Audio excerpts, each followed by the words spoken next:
গান আর কবিতায় রাজধানীতে জুলাইয়ের শহীদদের স্মরণ করেছেন শিল্পীরা। এতে বক্তারা বলেন, গণ অভ্যুত্থানের যোদ্ধাদের আত্মত্যাগ আগামীর বাংলাদেশ গড়তে অনুপ্রেরণা দেবে।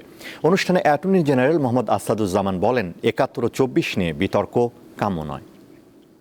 পুলিশের নীল সাজোয়াজানের ছাদ থেকে গড়িয়ে পড়ল ইয়ামিন, লাল জুলাইয়ের তরুণ বিপ্লব। শুক্রবার বিকেলে কেন্দ্রীয় শহীদ মিনারে ২৪, ৭১, ৫২ হারতে দেবে না কখনো এই স্লোগানে লাল জুলাইয়ের কবিতা অনুষ্ঠানের আয়োজন করেন সংস্কৃতি কর্মীরা। দেহ থেকে বিপ্লবের আগুন। এতে জুলাই গণ অভ্যুত্থানের শহীদদের স্মরণে বেশ কয়েকটি কবিতা আবৃত্তি করা হয়।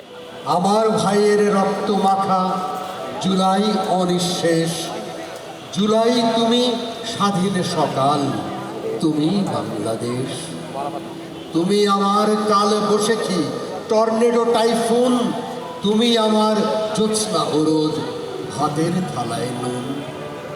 শুট মি বলতে বলতে বুক বেঁধে দিয়ে এগিয়ে গেল সাইদ, আর রক্ত পিপাসীটা কুকুরের মতো বন্দুক হাতে ঝাঁপিয়ে পড়ল তার বুকের উপর। তার পিছনে রাষ্ট্র। এরই নাম জুলাই গণহত্যা ২০২৪। পরে লোকগানের মাধ্যমেও জুলাইয়ের বীর শহীদদের স্মরণ করেন শিল্পীরা।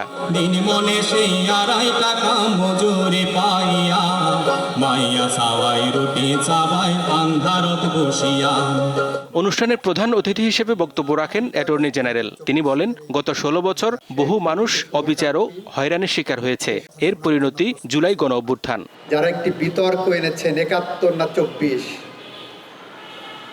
এই বিতর্ক অনাহূত, এই বিতর্ক বিভাজনের, এই বিতর্ক আজকের বাংলাদেশ গড়ে তোলার পিছনে ৫২ শহীদদের রফিক, শফিক, জব্বার, বরকতের রক্তের সাথে বিশ্বাসঘাতকতা করার শামিল। অনুষ্ঠানে শহীদ পরিবারের সদস্যদের পাশাপাশি আন্দোলনে আহত অনেকে অংশ নেন। হেদায়েতুল্লাহ, সীমান্ত, দীপ্ত সংবাদ, ঢাকা। বন্ধুগণ,